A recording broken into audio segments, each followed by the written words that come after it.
વડોદરા જિલ્લા ભાજપ પ્રમુખના વિવાદિત નિવેદનને લઈને આમ આદમી પાર્ટીના ડેડિયાપાડાના ધારાસભ્ય ચૈતર વસાવાએ પ્રતિક્રિયા આપી છે। તાજેતરમાં જ કરજણ નગરપાલિકાની ચૂંટણીને લઈને પ્રચાર કાર્યક્રમ દરમિયાન વડોદરા જિલ્લા ભાજપ પ્રમુખ સતીશ પટેલે જાહેર મંચ ઉપરથી મતદારોને ધમકીભર્યું નિવેદન આપ્યું હતું।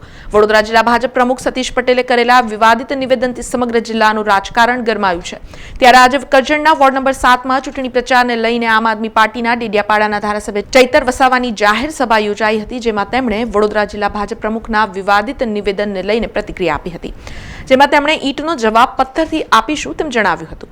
સાથે જ આ મામલે ચૂંટણી પંચને ફરિયાદ કરી કાયદેસરની કાર્યવાહીની માંગ કરવામાં આવશે તેવું પણ ઉમેર્યું હતું। ભારતીય જનતા પાર્ટીના વડોદરા જિલ્લા પ્રમુખ દ્વારા મતદાતાઓને ખુલ્લી ધમકી આપવામાં આવી છે। જો ભારતીય જનતા પાર્ટીને મત નહીં આપશો તો તમારા ઝૂંપડા અમે તોડાવી દઈશું। ત્યારે ભારતીય જનતા પાર્ટીના નેતાઓ સામે કાયદેસરની ચૂંટણી પંચ દ્વારા કાર્યવાહી કરવામાં આવે એ માંગ કરીએ છીએ।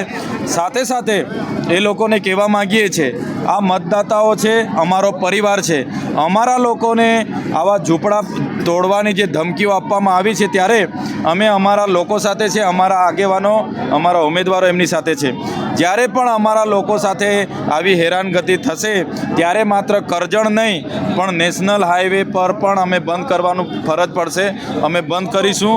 અમે આવી ધમકીઓથી ડરવાના નથી અને જનતા તમે જોઈ શકો છો, જે લોકોએ ધમકી આપી છે એનો જવાબ આ નગરપાલિકાની ચૂંટણીમાં એમને મળી જવાનો છે। આ લોકોએ બોખલાઈ ગયા છે। અહીંયા એક વસ્તી નથી, આદિવાસી, દલિત, ઓબીસી, માઇનોરિટી તમામ પ્રકારની વસ્તીઓ રહી છે। માત્ર ને માત્ર ધર્મના નામે ધમકીઓ આપીને બોખલાઈ ગયેલા લોકો વાત કરે છે, પણ જેનાથી અમારા ઉમેદવારો કે અમારા લોકો ડરવાના નથી, અમે સાથે છે અને કરજણ નગરપાલિકામાં અમે પ્રચંડ બહુમતીથી અહીંની બોડી અમે બનાવવા જઈ રહેલા છે।